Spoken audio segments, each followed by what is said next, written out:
Apa perubahan di antara yang lama dan juga yang baru? Yang lama pakai carburetor, yang baru dia sudah pakai FI, fuel injection. So kenapa hadirnya fuel injection? Sebab fuel injection adalah satu konsumsi minyak yang lebih baik daripada carburetor. Daripada segi lampu, yang ini masih mentol, yang ini pun mentol. So yang baru, dia dah LED. Bila pakai LED, suluhan lampu tu lebih jauh dan lebih terang. Baguslah untuk korang kalau pergi keluar malam-malam.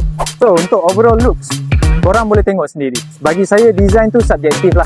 Mungkin ada yang kata yang lama lebih cantik ataupun yang baru lebih cantik. Itu korang punya pilihan sendirilah. So untuk sistem braking pula, yang baru dia dah ada disc brake belakang. Yang belakang ni masih pakai drum brake. Sekali kau henjut, takut patah. So untuk yang baru dia dah pakai meter digital. Yang lama masih pakai analog.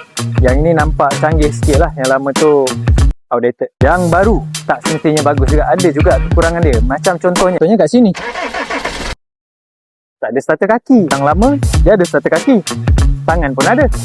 Tapi biasalah motor lama, susah sikit nak hidup. So pengguna LC, korang pilih yang mana? Yang lama ke yang baru?